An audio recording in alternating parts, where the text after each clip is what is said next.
Lord, I thank you for tonight. I thank you that you brought me and brought us thus far, and I pray that you would carry us all the way through. We give you praise, we give you thanks for all that you have done, for a good discussion. Pray that you would not give up on us. We are weak, fallible creatures, Lord, and you haven't yet, and we know that you won't. Lord, we thank you. We thank you for that. In your name, Jesus, we pray. Amen. Well, for those of you, which is probably just a few, but for those of you who participated in the Romans chapter 13 Bible proposition finding, which is what we talked about last week. We talked about the basic building block of Bible study. How do you like that alliteration? Basic building block of Bible study, which is finding propositions and relating to them to each other. So a proposition is simply a group of words that asserts something, that says something, and has a subject and a verb. For instance, I can do all things through Christ who strengthens me. I can do all things. I can do all things would be a single proposition. I as a subject, can do would be the verb, and the object or whatever would be all things. So which means I can do all things. Or not quite so much, as would happen if we study the passage, but we're not going to go there. So that's where we're at. Basic building block of Bible study. Finding propositions and seeing how they relate to each other. So what I'm going to be doing tonight is practicing it. I'm going to be giving you a visual demonstration, a visual illustration of what this looks like. We're going to be using Romans chapter 13, the first 3 verses. I know when I gave you the section, I gave you 5 verses, but we probably don't have enough time to make it through 3. So we're going to try. Romans chapter 13, 1 through 3. There are pieces of paper wandering around. I hope you grabbed one and a pen if you desire to follow along with me. So what I'm going to be doing tonight is I will be finding the propositions in our text, in these 3 verses, there's 9 of them, and I will be attempting to show how they relate to each other. Now, if I miss anything, or if I'm confusing, or you think I'm wrong, please raise your hand and say something. Sean thinks I'm wrong already, so I'm in big trouble. So please raise your hand, please say something. Just because I see something a certain way doesn't mean that's the infallible truth. And I need you and you need me when it comes to studying the Bible. It's not something that's simply meant to be done individually, but it's a corporate, a communal thing. And so what we'll be doing is we are going to be finding the propositions, and we will be attempting to show how they relate to each other, if the wireless network allows me to. Which I really hope it does. All right, here we go. Thanks, Aaron. You're so good to me. Oops, wrong one. Now, what should be popping up on your screen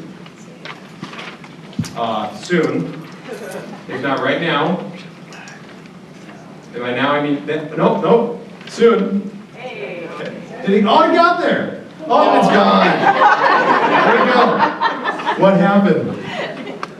There. Hey, it's back. Okay, here's what, boy, this could be a bad evening. All right, here's what we're going to do. What you're seeing up there, pardon me for the top, just a single verse, it's cut off, that's okay. What I'm going to do is I'm going to run through, I'm going to find the propositions for us. You can follow along if you want. I will be talking as I go. I need to quit touching this because I'm writing on it. And then we're going to go back through and we're going to show how they relate to each other. All right, Romans chapter 13, 1 to 3, starting with the first word. Let every person be subject to the governing authorities. We have a single proposition. Let every person be subject to the governing authorities. Who can tell me what the subject is in that little proposition there? Every person. It could be argued, but you're right. Every person would be the subject. I'm going to underline it. There's a subject. Anybody have an idea what the verb is? Be what? Subject. Be subject. Fantastic. showing up for you guys. This is disappointing. I'm really enjoying this right now. I'm just going to assume you would too, if you could. Here we go.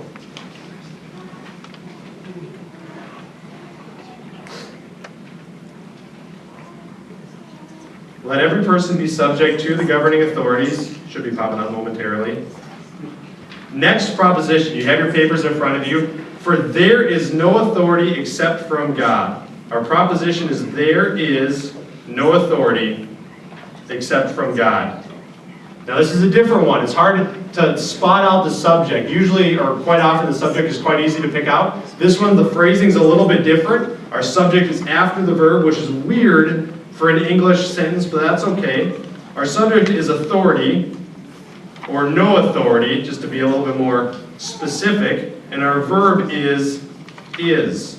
Subject in verb. What's coming up? Cool.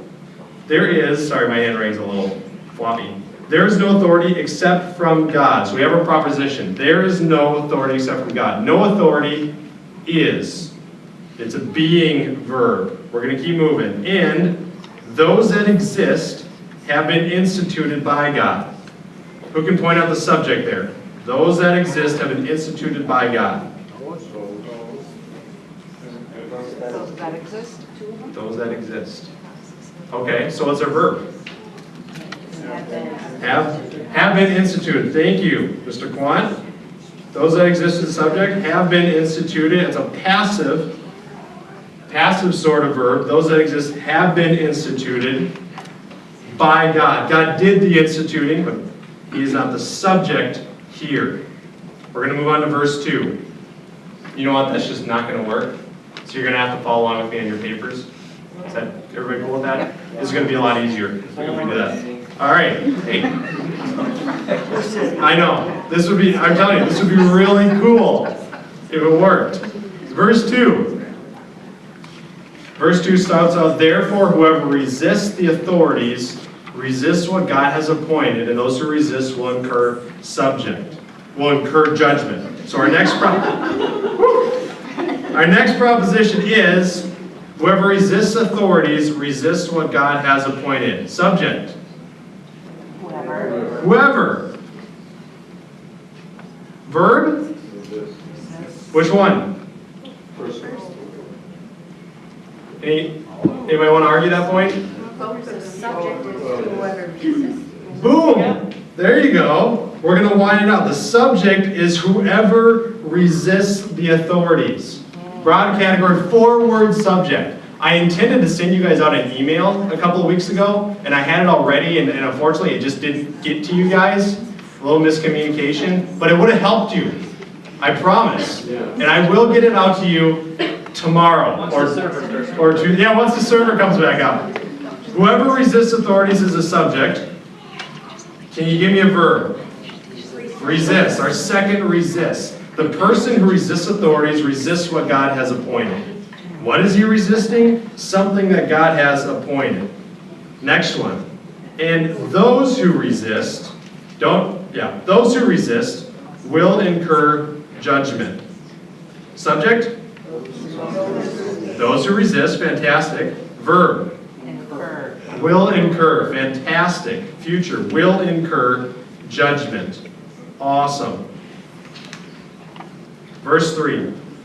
For rulers are not a terror to good conduct, but to bad. Now this is an interesting phrase, and we can handle it multiple ways and all come to the same conclusion, and that's okay.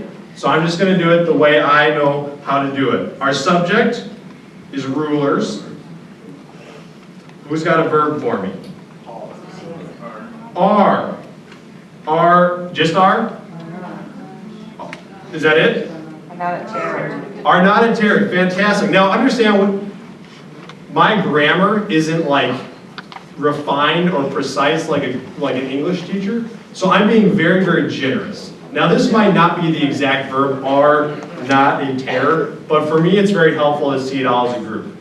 It's not are a terror, it's are not a terror. So I'm seeing it together and it's helping me understand the text. Rulers are not a terror. We're just going to call that the verb. To good conduct, but to bad. So what we simply see there is two things that are being said. The first, that rulers, whoever the rulers are, they are a terror to one group of people, and they are not a terror to another group of people. They are a terror to those who do bad, whose conduct is bad, and they are not a terror to those whose conduct is good. We're going to move on. Would you have no fear of the one who is in authority? Is our next proposition. Would you have no fear of the one who is in authority? Our subject is you. Our verb is have. You have no fear. Now it's a question, so there's a would. Would you have no fear of the one who is in authority? We're going to discuss that a little bit later. I'm going to finish finding the last couple propositions, and we're going to run back through it again. And it's all going to make sense. Right now it's just a big blur, but it's all going to make sense when we run back through. Do what is good is our next proposition. What's the subject? Jeff. I think the sheep got cut off at the seventh one. No way. He's in authority. Oh Yeah. my goodness. No way. Well, that's it. Let's go home. Should Wow. I just, Boy, I'm embarrassed. Dan, suggestion, people could, on the back, I could read off what's missing there and they could just write it down. Sure, if you want to flip it around to the back, we can write down the rest of the verse. Are you going to read out of the ESV? Because that's what I'm using. Yeah. Okay. Yeah. they- Cool.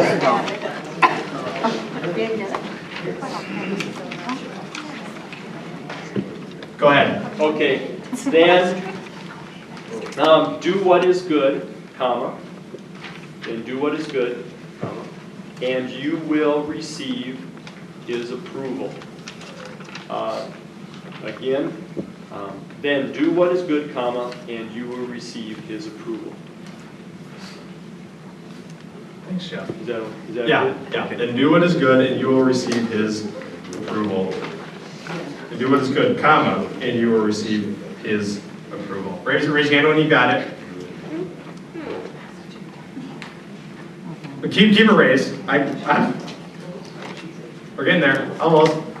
What was the question? Almost. It's okay. No, there was This no isn't a question. race. You've got it. I just don't want to go when you guys are ready. All right, we're gonna go. Let's keep going. Do what is good is our next proposition. There's an assumed subject. There is no subject in there. There's no word that we call the subject, but there's an assumed you. You do what is good. Subject is you, verb is do. What do? We do what is good. And you will receive his approval. The last proposition, you will receive his approval. Subject? Verb? I don't even know why I'm doing this. You guys got it. You're done with this. You will receive his approval. So we've got 9 propositions. I'm just going to run through them quick. Let every person be subject to the governing authorities. There is no authority except from God. Those that exist have been instituted by God. Whoever resists the authorities resists what God has appointed. Those who resist will incur judgment. Rulers are not a terror to good conduct, but to bad.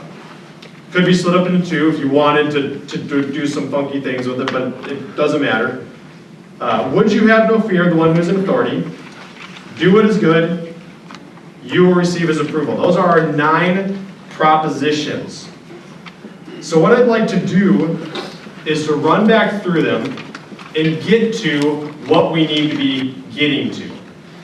The purpose of doing this. Why would we attempt to find the propositions? What is the end goal? Where are we going with that? And the purpose is to understand how the propositions relate to each other. Because when people communicate, they communicate either verbally or non-verbally, generally via blocks of language we call paragraphs. We give sentences context. And when you read the Bible, you read in a paragraph. You don't just pick a single verse and go, I just got to figure out what that says. And then you just pick a verse a couple ones later, I got to figure out what that says. No, you read it in the context of its paragraph. Because Paul didn't write Colossians 1:1, and then something totally unrelated in Colossians 1:2, and then totally unrelated in Colossians 1:3. He took those three verses and he communicated a unified theme. And he communicated multiple things, but it's all unified, it's all together. So we take this and we understand it via paragraphs. And how do we understand sentences in paragraphs, or propositions in paragraphs? We relate them to each other. We figure out what the relationship is between these paragraphs. So that's what we're going to do. We found the propositions, and we're going to attempt to relate them to each other. And the key to doing this, or at least one of the helpful keys to doing this, is seeing the relationship words, or what I call matchmakers. Where'd my pen go? There it is. Matchmakers. I was hoping that would get a laugh, but that didn't work. And I call them matchmakers because they show the relationship, or they help us understand the relationship between two propositions. Who can give me an example from this text what I might be thinking of when I say a relationship word or a matchmaker word? Therefore. How about another one? And. For. Fantastic. These are relationship words that help us understand these different propositions that we've split up. So what we're going to do is we're going to look at each one, and we're going to attempt to understand how the propositions relate together. So we've got our first verse, our first proposition. Let every person be subject to the governing authorities. For, verse 1, for there is no authority except from God. So this is two propositions that have been linked together with a for, and there seems to be a command here. Let every person be subject to governing authorities. Be subject. Every person is to be subject to their governing authority. For, he's going to answer the question, why? What is the truth behind this that requires me to be subject to my authorities? For there is no authority except from God. In other words, God is the only one, as the ultimate authority, He's the only one who can give authority. So if a person has true authority, it's because it's been given to him by God. For there is no authority except from God. So we've got our first two propositions, and Paul goes on. And, another linking word, another relationship word. And, those that exist, those would be those authorities, the antecedent, those that exist have been instituted by God. So we've got three propositions that relate to each other. We've got our command, let every person be subject to the governing authority. Why? Because there is no authority except from God, and those that exist have been instituted by God. We could probably turn that projector off. I'm sure you guys are just distracted by that, at least as much as I am. Whatever. So first three propositions. He gives two reasons, and the second reason, that third proposition, is helpful in understanding the first one.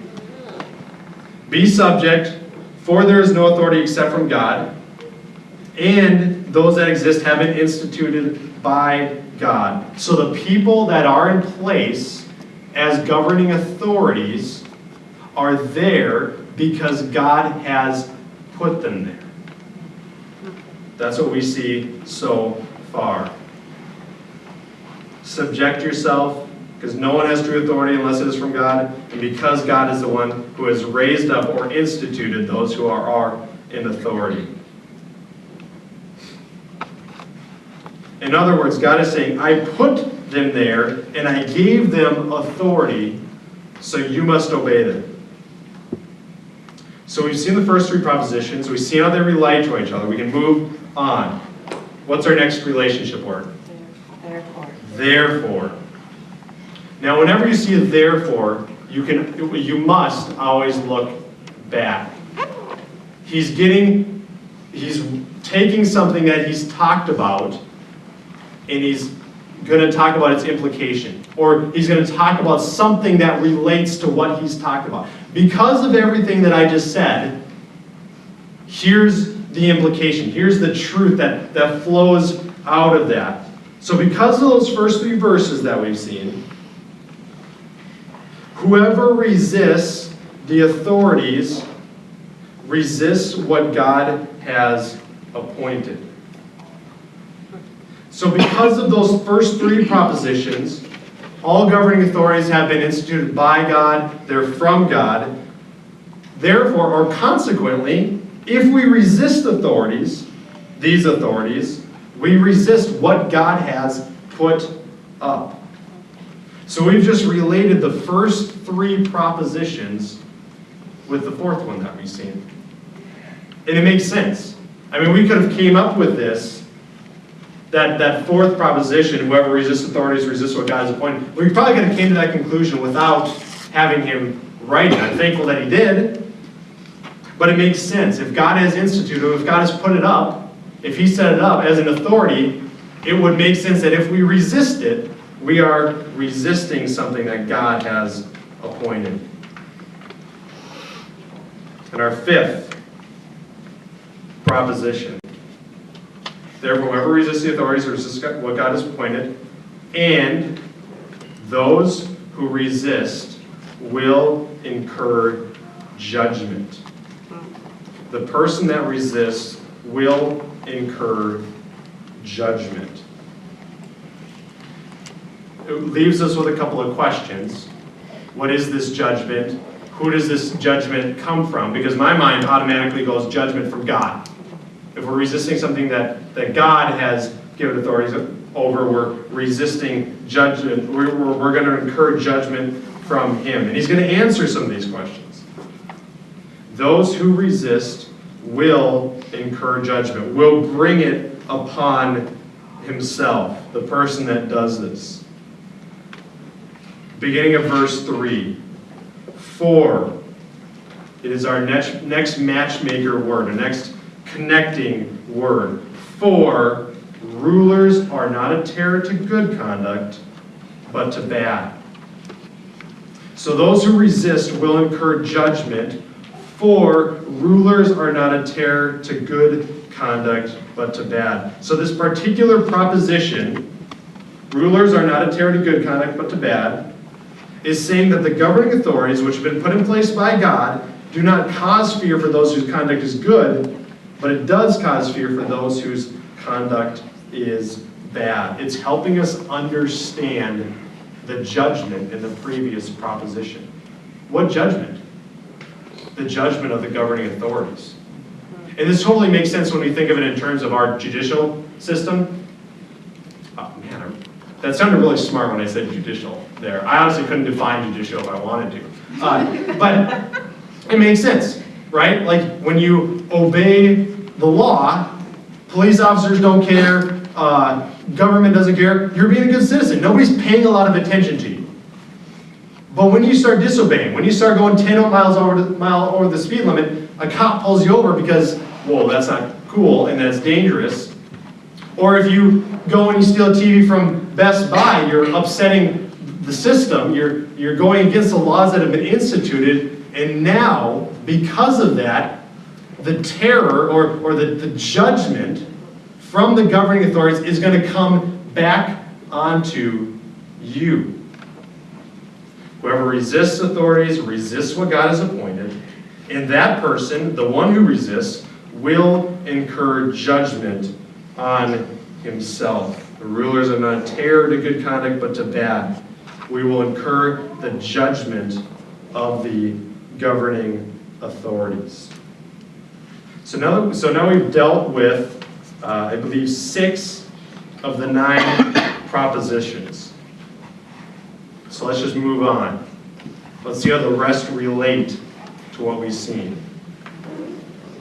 How the rest relate to each other. Verse 7, not verse, I'm sorry, wow. Middle of verse 3. I need to turn there in my Bible. Where Romans go? Right before 1 Corinthians. Here we go.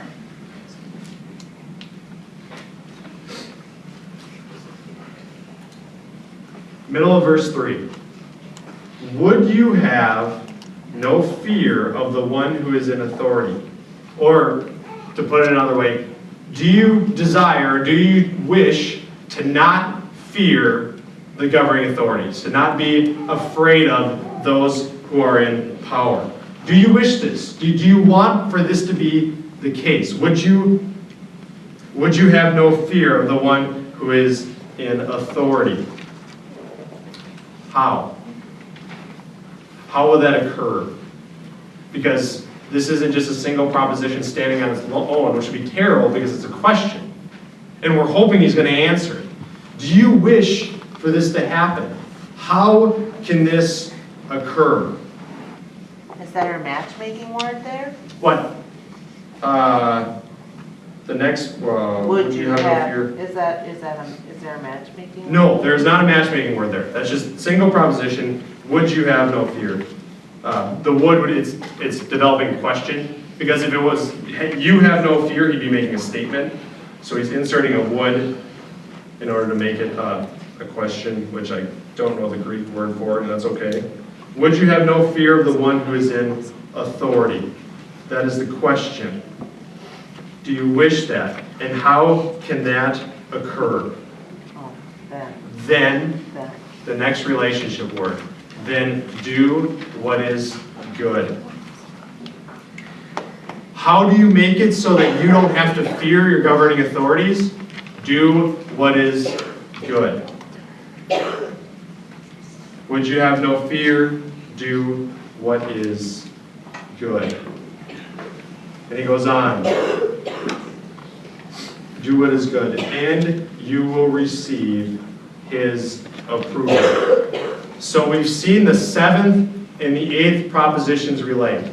Do you not want to fear your governing authorities? Do what is good. And then he's about to give us a result. He's going to give us a product. He's going to give us the end. Then do what is good, and you will receive his approval.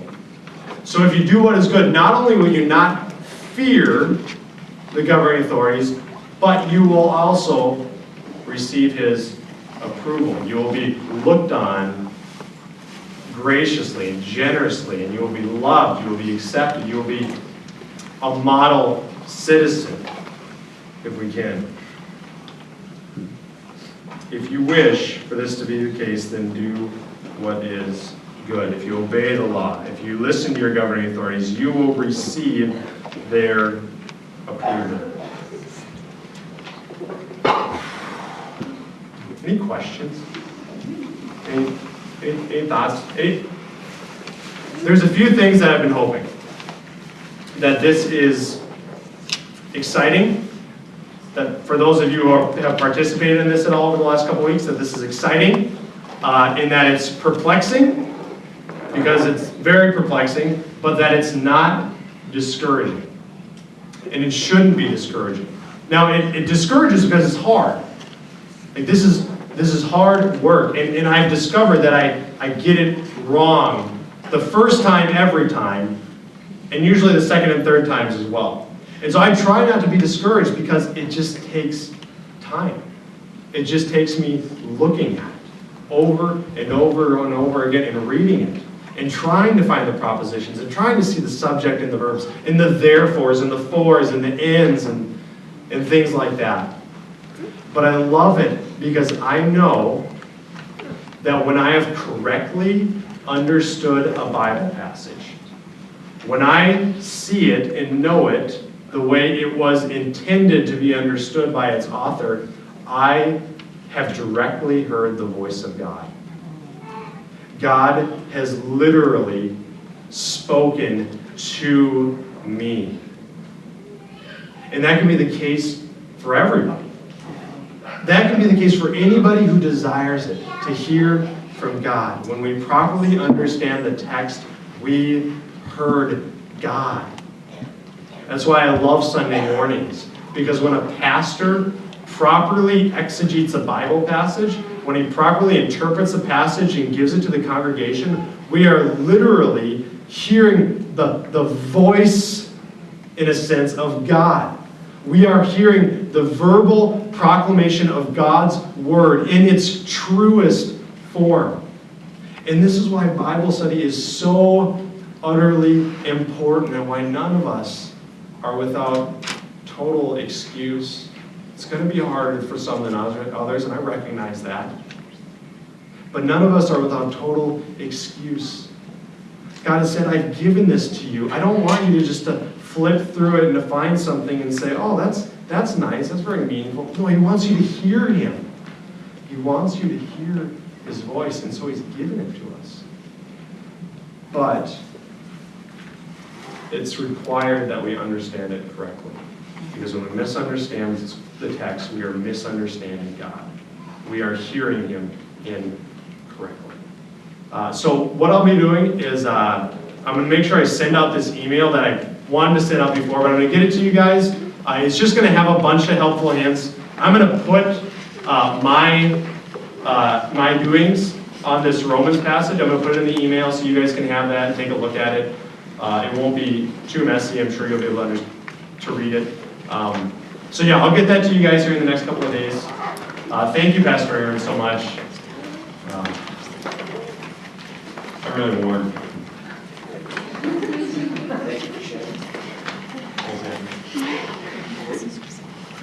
Maybe this one.